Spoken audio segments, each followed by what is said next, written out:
Il y a un piège que le narcissique utilise et que personne ne voit, pas même toi. Et c'est exactement pour ça qu'il fonctionne si bien. Jung l'a identifié il y a presque un siècle. Il lui a donné un nom précis, un nom qui décrit exactement ce qui se passe au cœur d'une relation avec un narcissique. Et quand tu vas comprendre ce que c'est vraiment, tu vas enfin comprendre pourquoi tu donnais tout et ne recevais rien.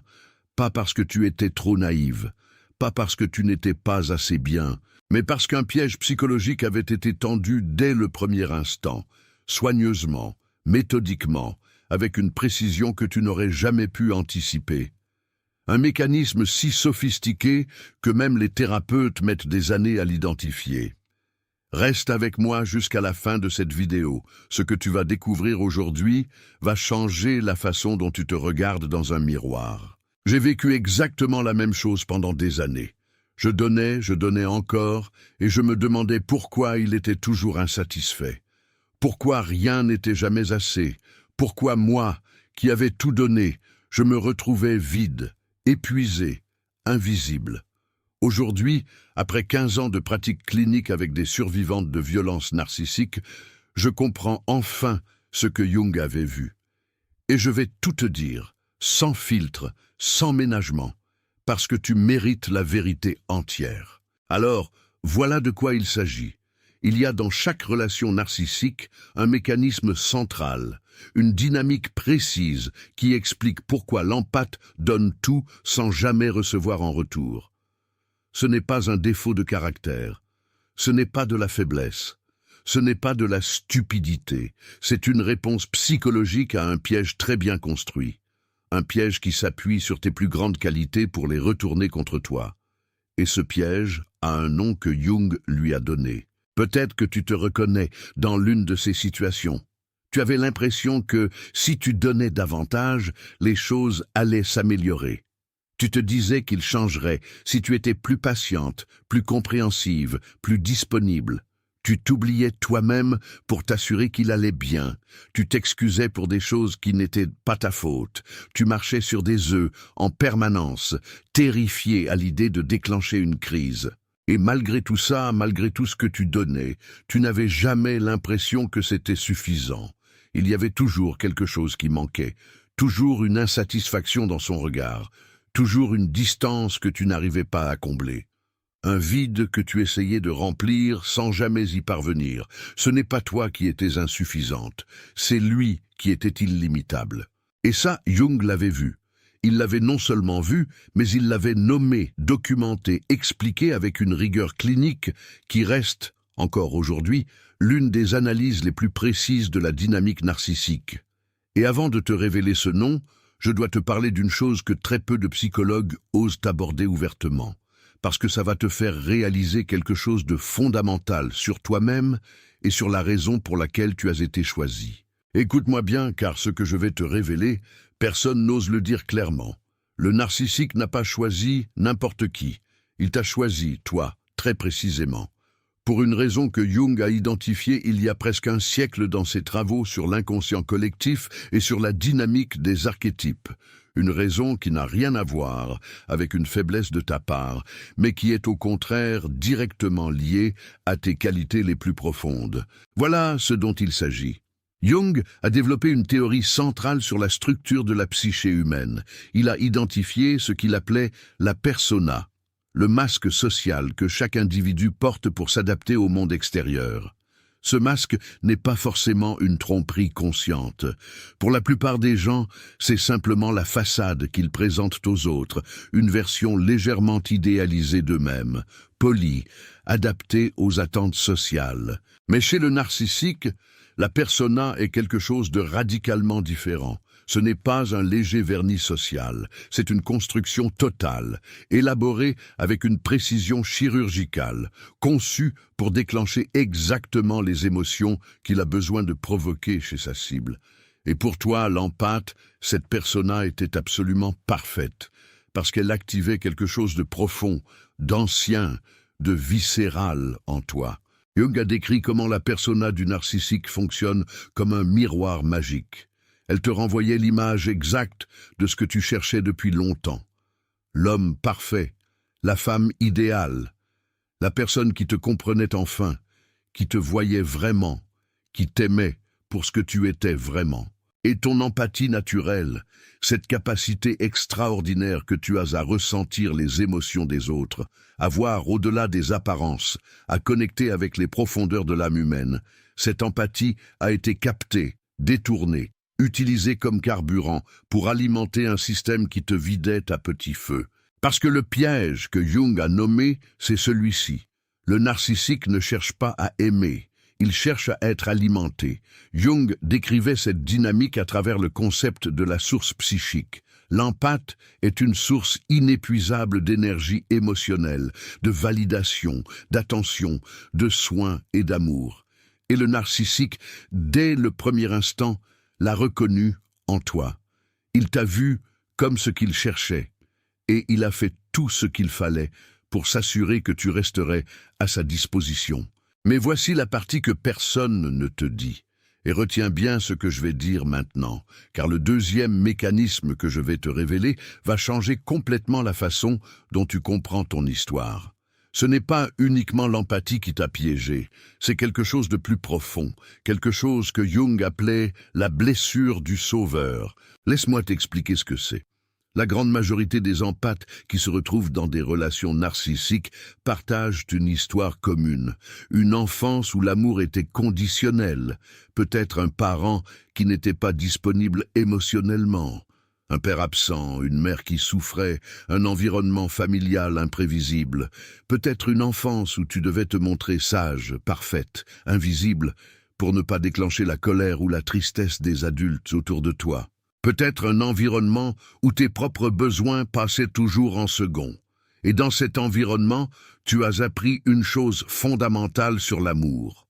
Tu as appris que l'amour se mérite, que l'amour se gagne, que l'amour est la récompense qu'on obtient quand on est suffisamment bien, suffisamment utile, suffisamment présente pour les autres. Que l'amour conditionnel est la seule forme d'amour qui existe. En 15 ans de pratique clinique avec des survivantes de violences narcissiques, j'ai vu exactement la même dynamique se reproduire sans exception. Des femmes brillantes, sensibles, capables, qui avaient appris, étant enfants, que leur valeur dépendait de ce qu'elles donnaient, pas de qui elles étaient, de ce qu'elles faisaient, de combien elles se sacrifiaient, de combien elles mettaient leurs propres besoins de côté au profit des besoins des autres. Et quand le narcissique est arrivé dans leur vie, avec son masque parfait, avec sa façade de profondeur émotionnelle, il a activé précisément cette blessure ancienne. Jung appelait ça l'activation du complexe, une réponse émotionnelle automatique profondément ancrée dans l'inconscient qui se déclenche face à certains types de personnes et certaines configurations relationnelles. Et le narcissique, consciemment ou non, savait exactement quel bouton appuyer pour déclencher en toi ce réflexe automatique de don total. Il commençait par te donner tout, l'amour idéal, le fameux love bombing que les psychologues documentent maintenant avec précision, des messages constants, une attention exclusive, des mots qui te faisaient sentir unique, spécial, enfin vu pour ce que tu étais vraiment, des actes de tendresse qui semblaient venir du plus profond de lui. Une intimité émotionnelle qui paraissait authentique, rare, précieuse. Et ton inconscient enregistrait tout ça comme une confirmation de ce qu'il attendait depuis si longtemps. Voilà l'amour que je cherchais. Voilà quelqu'un qui comprend enfin ma valeur. Voilà quelqu'un qui mérite que je donne tout. Et puis, progressivement, quelque chose changeait. La chaleur se retirait, pas d'un coup, par étapes imperceptibles, si douces que tu ne les voyais pas au moment où elles se produisaient. Des silences qui duraient un peu plus longtemps, des compliments qui devenaient plus rares, de petites critiques qui s'installaient, une distance légère qui s'insinuait dans les échanges. Et toi, inconsciemment, tu activais le seul mécanisme que tu connaissais pour récupérer cet amour. Tu donnais davantage. Et c'est là que le piège se refermait sur toi. C'est là que le cycle s'installait, et c'est là que Jung avait identifié quelque chose de terrifiant. Du calme, car ce que je vais te dire maintenant est la révélation la plus importante de cette vidéo. Parce que le narcissique avait découvert quelque chose d'essentiel sur ta psychologie. Il avait appris, intuitivement ou délibérément, que plus il te retirait de l'amour, plus tu t'investissais. Plus il se montrait froid, plus tu cherchais à le réchauffer. Plus il exprimait d'insatisfaction, plus tu te donnais du mal pour le satisfaire. Plus il créait un vide entre vous, plus tu travaillais à le combler. Et à chaque fois que tu t'effondrais sur toi-même pour lui donner davantage, il récupérait exactement ce dont il avait besoin. Ta validation, ton attention, ton énergie, ton temps, ton amour, tout ce qui te constituait, et le cycle se reproduisait.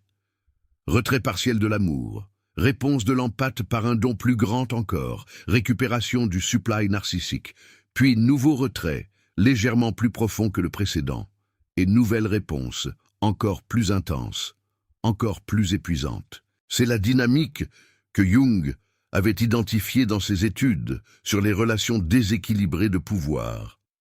Un cycle où l'empathe croit progresser vers plus d'intimité, alors qu'elle s'enfonce en réalité dans une dépendance de plus en plus profonde à la validation d'un système qui ne peut pas lui en donner. Voici ce que Jung avait compris avec une précision remarquable. La blessure du sauveur crée une croyance inconsciente fondamentale. Le survivant de cette blessure croit au plus profond de lui qu'il peut sauver les personnes blessées, qu'avec suffisamment d'amour, de patience, de compréhension, même la personne la plus fermée va s'ouvrir, même la personne la plus blessée va guérir. Et le narcissique, dans sa façade initiale, présentait exactement les signes d'une personne blessée qui avait besoin d'être sauvée. Souviens-toi, au début de la relation, il t'a probablement parlé de son passé difficile, de ses ex qu'il avait trahis, de combien il avait souffert dans ses relations précédentes, de combien les autres ne le comprenaient pas vraiment.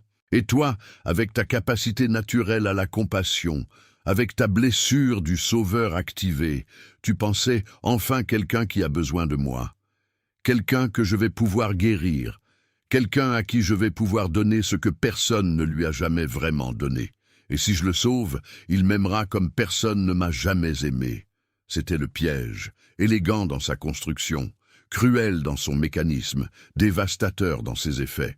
Et maintenant, je dois te parler de quelque chose qui va peut-être te faire mal, mais c'est la vérité dont tu as besoin pour guérir vraiment. Parce qu'il y a un troisième mécanisme encore plus profond que même Jung n'a explicité que tardivement dans ses travaux. Et ce mécanisme explique pourquoi tu ne pouvais pas t'en sortir, pourquoi même quand tu voyais les signaux d'alerte, tu restais. Pourquoi même, quand une partie de toi savait ce qui se passait, une autre partie de toi continuait à donner. Ça va faire mal, mais c'est la vérité dont tu as besoin. Jung a décrit ce qu'il appelait le lien de l'ombre. Quand nous rencontrons quelqu'un, nous ne rencontrons pas seulement la personne elle-même, nous rencontrons tout ce qu'elle active en nous, nos espoirs les plus profonds, nos peurs les plus anciennes, nos besoins les plus intimes et nos parties les plus enfouies. L'ombre, dans la psychologie de Jung, est la partie de nous-mêmes que nous n'avons pas encore intégrée, les aspects de notre personnalité que nous avons réprimés, cachés, niés, parce qu'ils nous semblaient inacceptables. Pour l'empathe, l'ombre contient souvent des qualités qui ont été condamnées très tôt. La colère légitime, la fierté de soi, la capacité à prendre sans toujours donner en retour, la capacité à dire non sans culpabilité, la capacité à exister pour soi-même, à se placer au centre de sa propre vie, sans se sentir égoïste. Et le narcissique, inconsciemment, porte exactement ces qualités de façon exacerbée et non régulée. Il ne pense qu'à lui, il prend sans donner, il dit non sans culpabilité. Il n'a pas de mal à s'affirmer, à occuper tout l'espace, à se placer au centre. Et une partie de toi, une partie très petite et très silencieuse, que tu n'aurais jamais admise consciemment, ressentait une forme de reconnaissance face à ça. Pas du désir, pas de l'admiration consciente, mais une reconnaissance inconsciente. Il fait ce que moi, je ne suis pas capable de faire. Il vit ce que j'ai appris à réprimer dès l'enfance. Ça ne fait pas de toi une personne faible ou confuse. Ça fait de toi quelqu'un d'humain, quelqu'un dont la psyché cherche, comme Jung l'avait prédit avec une précision troublante, à intégrer toutes ses parties, même celles qu'elle a longtemps rejetées. Mais voici la tragédie de cette dynamique particulière. Au lieu d'intégrer ces qualités en toi-même, au lieu de travailler à développer ta propre capacité à t'affirmer, à te positionner, à exister pour toi-même, tu les cherchais chez lui. Et ça te maintenait attaché. Parce que le quitter, c'était renoncer à quelque chose que tu espérais, un jour, retrouver en toi. 3 patientes m'ont raconté exactement la même chose, avec des mots différents mais la même essence. Des femmes qui avaient vécu des années avec un narcissique et qui me disaient toute la même chose. Je savais que c'était mauvais pour moi. Je le voyais. Mes proches me le disaient. Mais je ne pouvais pas partir. Comme si quelque chose d'invisible me retenait, me ramenait toujours à lui, même quand je voulais partir. Ce quelque chose avait un nom. C'était le lien de l'ombre. Et maintenant que tu comprends les 3 premiers mécanismes, le masque de la persona, la blessure du sauveur et le lien de l'ombre, il reste un 4e mécanisme que je dois t'expliquer. Parce que c'est celui qui boucle le piège et le rend quasiment indestructible de l'intérieur. Retiens bien ce que je vais dire, car le 4e mécanisme va tout expliquer. Ce mécanisme, c'est la dynamique du supply narcissique, et voici comment elle fonctionne dans la pratique. Le narcissique n'a pas de soi stable. C'est ce que la psychologie clinique appelle un trouble de la personnalité narcissique dans sa forme structurelle. À l'intérieur, derrière le masque de la persona parfaite, il n'y a pas d'identité solide, pas de source intérieure de valeur ou d'estime de soi qui fonctionne de façon autonome. Il a besoin de sources extérieures constantes pour se sentir exister, pour se sentir en vie, pour ressentir quelque chose. Et ces sources extérieures, c'est ce qu'on appelle le supply narcissique. Or, ce qui génère le plus de supply pour le narcissique, ce n'est pas ton bonheur, ce n'est pas ta joie, ce n'est pas ta satisfaction dans la relation. C'est ta réaction émotionnelle à lui, ton attention centrée sur lui, ton effort pour le satisfaire, ta souffrance même qui prouve son pouvoir sur toi. Chaque tentative désespérée de le satisfaire était une validation de son importance. Chaque effort supplémentaire que tu faisais était une confirmation que tu ne pouvais pas te passer de lui. Et à chaque fois que tu donnais davantage pour essayer de combler ce vide inexplicable, il se nourrissait, il se sentait exister, il se sentait puissant. C'est pour ça que rien n'était jamais suffisant. Non pas parce que tu n'en faisais pas assez, mais parce que satisfaire tes besoins n'était pas son objectif. Exploiter ta dynamique de don, maintenir le cycle en mouvement, te garder dans cet état perpétuel d'effort et de manque, c'était l'objectif, même s'il n'en était pas nécessairement conscient. Jung avait identifié dans ses études sur la persona ce qu'il décrivait comme une configuration psychique qui fonctionne en extrayant l'énergie des autres plutôt qu'en créant un échange authentique. Cette configuration n'est pas capable de réciprocité réelle. Elle peut simuler l'amour, simuler la générosité, simuler l'attention et le soin. Mais c'est toujours une simulation au service d'un besoin d'extraction. Et voilà ce que personne ne t'avait dit, ce que tu as cru pendant des mois, peut-être des années, si je faisais les choses différemment, si j'étais différente, il serait capable de changer. Cette croyance était le cœur du piège. Parce qu'il ne pouvait pas changer, pas dans le sens que tu espérais, pas parce qu'il ne t'aimait pas à sa façon limitée, mais parce que sa structure psychologique ne lui permettait pas la réciprocité authentique, le don véritable. L'amour qui donne sans calculer, sans extraire, sans conditionner. Il y a dans la littérature clinique des études très précises qui documentent le déficit d'empathie affective dans le trouble de la personnalité narcissique, la capacité à ressentir genuinement ce que l'autre ressent, à être touché par sa douleur, à ajuster son comportement en fonction de son bien-être. Cette capacité est structurellement altérée. Ce n'est pas un choix qu'il faisait. C'est une incapacité fondamentale. Et ça, tu ne pouvais pas le savoir au début. parce que le masque était parfait, parce que la simulation de l'amour était convaincante, parce que la blessure du Sauveur en toi voulait croire que tu pouvais faire la différence, que tu étais celle qui réussirait là où les autres avaient échoué. Mais aujourd'hui, tu sais, et ce savoir est le début de ta libération. Ce que le narcissique voit en toi, c'est exactement ce qui le terrifie le plus. Ta capacité à aimer sans condition, ta capacité à donner sans calculer le retour, ta capacité à ressentir la douleur des autres comme si c'était la tienne. Ce n'est pas une faiblesse, c'est la force la plus menaçante qui existe pour lui. Parce que lui, au fond, n'est pas capable de ça. Et quelque part dans les profondeurs de son psychisme, dans cette région où la persona ne peut plus atteindre, il le sait, il le sent. Et chaque fois qu'il te voyait aimer sans calcul, chaque fois qu'il voyait ton amour authentique briller malgré sa froideur, malgré ses critiques, malgré son indifférence calculée, ça lui renvoyait le reflet de ce qu'il n'avait pas, de ce qu'il ne pourrait jamais avoir, et ça le rendait fou. D'une rage qu'il ne pouvait pas nommer et qu'il déversait sur toi. Jung l'a dit avec une clarté absolue. Ce que tu nies te soumet. Ce que tu acceptes te transforme. Le narcissique nie sa propre incapacité à aimer. Et ça le soumet à une souffrance permanente qu'il ne comprend pas, qu'il ne peut pas nommer, et qu'il projette sur ceux qui l'entourent. Sur toi, en particulier. Tu n'étais pas le problème. Tu étais le miroir. Et le miroir ne peut pas être blâmé pour ce qu'il reflète. Maintenant que tu comprends les 4 mécanismes du piège que Jung a nommé le masque de la persona, la blessure du sauveur, le lien de l'ombre et la dynamique du supply narcissique, je dois te parler d'une dernière chose. La chose la plus importante, celle que le narcissique ne voulait absolument pas que tu comprennes. Parce qu'il y a dans tout ce que tu as vécu une révélation que la plupart des gens ne voient jamais, une vérité cachée au cœur de la souffrance. Et cette vérité, quand on l'accepte vraiment, change tout. La vérité, c'est celle-ci. Si tu as été choisi par le narcissique, si tu as été ciblé par ce piège spécifique, ce n'est pas parce que tu étais faible, c'est parce que tu étais extraordinairement forte à l'endroit précis qui menaçait le narcissique. Ta profondeur émotionnelle était une menace pour lui.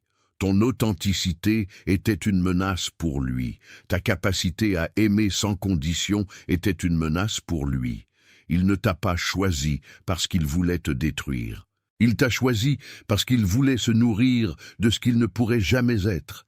Et la dynamique qui s'est mise en place, tout ce cycle épuisant de dons unilatéral, toute cette souffrance, tout cet épuisement, tout ce vide, ce n'était pas le résultat d'un manque chez toi. C'était la conséquence directe d'un piège psychologique précis, documenté par Jung, que tu n'aurais pas pu éviter sans l'information que tu as maintenant. Jung avait raison quand il disait que la conscience est la première guérison. Ce que tu viens de comprendre ce soir n'est pas seulement une explication de ton passé, c'est une carte qui va orienter ton avenir. Tu viens de découvrir les 4 mécanismes qui expliquent pourquoi tu donnais tout sans jamais recevoir en retour. Tu viens de comprendre le piège avec une clarté que très peu de personnes atteignent. Et cette compréhension, ce n'est pas quelque chose de léger. C'est une révélation qui mérite d'être partagée, qui mérite de continuer à circuler, qui mérite d'atteindre toutes les femmes qui sont encore en train de se demander, ce soir, pourquoi rien n'est jamais suffisant. Si cette vidéo t'a aidé à mettre des mots sur ce que tu as vécu, si elle t'a donné un peu plus de clarté, de validation, ou simplement la certitude que tu n'étais pas folle, le super thanks en bas de la vidéo est ta façon de dire que ces vérités méritent de continuer à être dites. Jung croyait que la conscience de soi est le premier pas vers la guérison. Ces vérités sur le narcissisme sont restées trop longtemps dans les cabinets de thérapie, inaccessibles à celles qui en avaient le plus besoin. Aide-moi à changer ça. Tu n'es pas seulement spectatrice, tu es gardienne de ces vérités.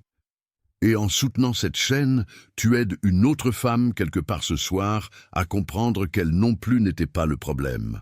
Et maintenant, parlons de ce qui se passe après, de la vie après le piège, parce que comprendre les mécanismes est la première étape. Mais il y a une deuxième étape, une étape concrète qui permet de transformer cette compréhension en changement réel. La première chose qui change quand tu intègres vraiment ces 4 mécanismes, c'est ta relation avec toi-même. Pendant des mois, peut-être des années, tu t'es regardé avec les yeux du narcissique. Tu as intégré ses critiques, ses mépris, ses sous-entendus constants. Tu as cru au moins en partie que tu étais le problème, que si tu avais été différente, plus parfaite, moins émotive, moins exigeante, les choses auraient été différentes, que la relation aurait fonctionné.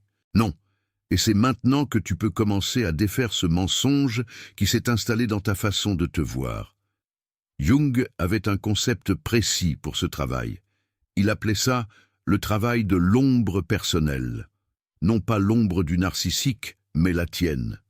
Toutes les parties de toi que tu as mises de côté pour lui plaire, pour le garder, pour survivre à la relation.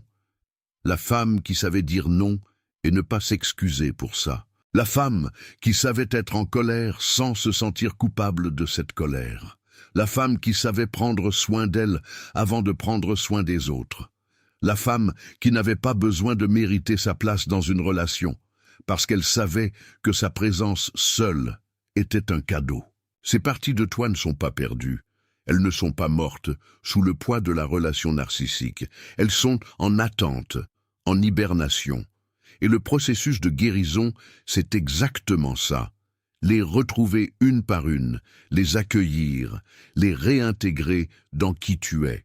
Comment faire ça concrètement ?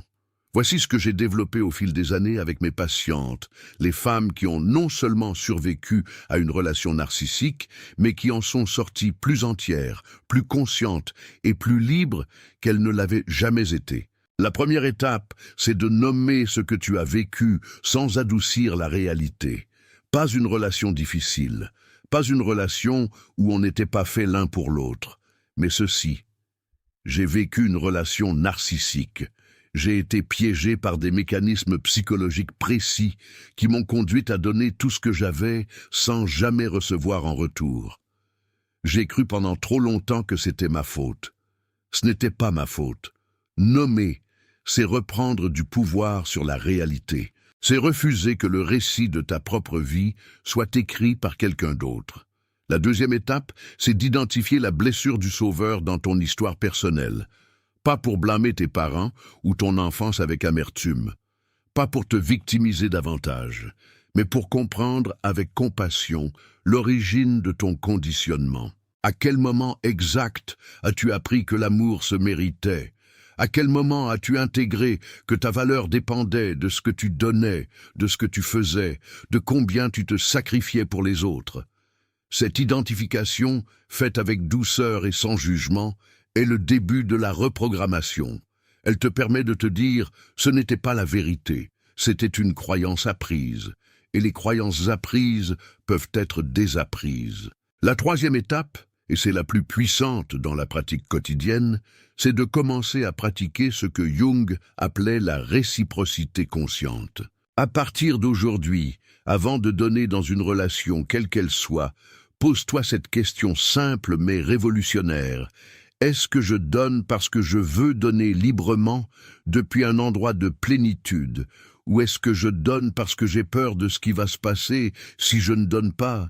Est-ce que je donne par amour, ou est-ce que je donne par peur de perdre l'approbation de l'autre? Cette distinction semble simple, mais elle peut transformer radicalement toutes tes relations. Elle te permet de distinguer le don authentique qui nourrit du don compulsif qui épuise. Ce qui me touche le plus, dans l'histoire de toutes ces femmes que j'ai eu le privilège d'accompagner au fil des années, c'est ce moment précis où elles réalisent quelque chose d'inattendu. La guérison ne consiste pas à devenir une version endurcie d'elle-même. Elle ne consiste pas à fermer son cœur, à ne plus faire confiance à personne, à ne plus jamais donner. La guérison, c'est apprendre à donner depuis un endroit de plénitude plutôt que depuis un endroit de manque et de peur. C'est la différence fondamentale entre l'empathe blessée et l'empathe guérie. Parce que toi, tu es capable d'un amour extraordinaire, d'une générosité rare et précieuse. d'une profondeur émotionnelle que très peu de personnes possèdent vraiment. Le narcissique n'a pas détruit ça. Il a tenté de le pervertir, de l'épuiser, de le détourner au profit d'un système qui ne pouvait pas lui rendre ce qu'il méritait. Mais cette capacité est toujours là, en toi, intacte dans ses fondements les plus profonds. Il a volé du temps, il n'a pas volé qui tu es. Et maintenant qu'elle n'est plus au service d'un piège, imagine ce qu'elle peut créer. Imagine des relations où chaque énergie que tu donnes est rendue avec la même sincérité. Des relations où ta sensibilité est reconnue comme un cadeau rare plutôt qu'exploitée comme une vulnérabilité. Des relations où tu peux être pleinement toi-même, avec toutes tes émotions, toute ta profondeur, sans marcher sur des œufs. Des relations où donner ne t'épuise pas, mais t'éclaire. Jung avait raison quand il disait que l'individuation, ce processus de devenir pleinement soi-même, mène à ce qu'il appelait le soi authentique.